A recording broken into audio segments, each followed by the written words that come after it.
my name is Willa Cather. I was born in 1873. I am from the Shenandoah Valley in Virginia. We called our family home Willow Shade. We loved how beautiful it was in that valley. I am the oldest of 6 siblings. One day, my father got a letter from my uncle who had just recently moved to Nebraska. He encouraged my father to load all of us up with all of our belongings to move to the Northwest as well. We had recently had a fever sweep through Virginia, so he told my father that the air was much more cleaner and much more beautiful up there. My dad decided to listen to my uncle, and he moved me and my family to Nebraska. When I was in Nebraska, I met many immigrants from many different places and countries around the world. I of course attended school, but I made most of my friends with my immigrant neighbors. I learned a lot from my immigrant friends as well. Things like different foods that were really tasty, and fun games that kids my age played. I also learned some different folk songs and different dances from them. Those people became like a family to me. However, less than a year later, my dad decided that the farm life was not for him. We had to use a lot of different tools on the farm, and it was a lot of hard work for my dad. It also cost a lot of money to move all of us there and to start farming. So, he moved us 16 miles away to a new town called Red Cloud, where there was no farm. We moved closer to the city, and he began to work there. I also had to move schools and say goodbye to my immigrant friends, but I made sure that I found ways to make other friends. I really did not want to move again, but Red Cloud had something that I had never experienced before, and that was an opera house. I loved going to shows and listening to the live performances. In fact, I went so many times that I befriended an Englishman, and he offered to teach me Latin and Greek. Of course, I wouldn't say no to that. I absolutely wanted to widen my range of knowledge to other languages. I would never turn that down. I asked a local Jewish family if I could borrow some of their books from their wide collection, and those books helped me. I was able to study on my own as well with my English friend.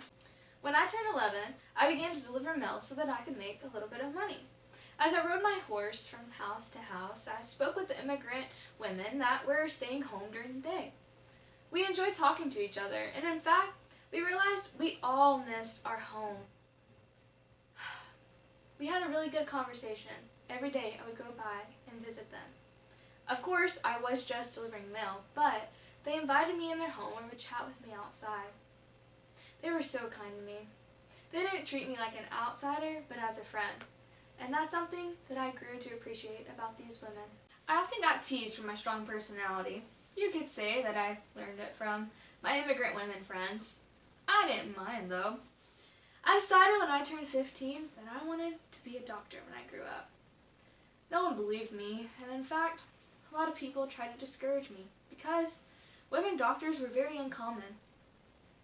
To prove them that I was really determined, I decided that I was going to cut my hair, change my name, and dress more like my father.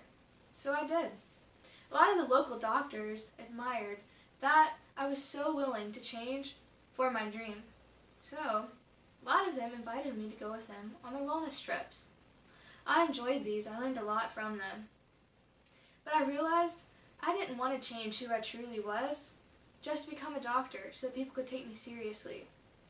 When I had graduated from that one-room schoolhouse, I enrolled at the University of Nebraska in Lincoln. I moved there and decided to continue studying medicine. I didn't know what the future had held, but I realized that's what I'd wanted in life, and that's what I was going to continue to do. Until one day, my professor had handed me a newspaper. I read through it, and I realized that one of my essays had been published in it. My professor didn't tell me, but he had submitted it to the local newspaper, and my essay was in fact published. That's when I realized what I wanted to do in life was to write and to become an author. My focus had completely changed, and instead of medicine, I wanted to write and tell the stories of my life and of the immigrants that I had come to know and love. I have several books published. You might have wondered why I have this in my hand. I like to write, obviously, so this is my journal. I kept a lot of my thoughts and memories tucked away in there. Some of the books I've written have gotten many awards, like O Pioneer and My Antonia. Those are just a few of the books that I'm well known for. However, I realized I wanted to write about my life growing up and all the very interesting and kind friends that I had made.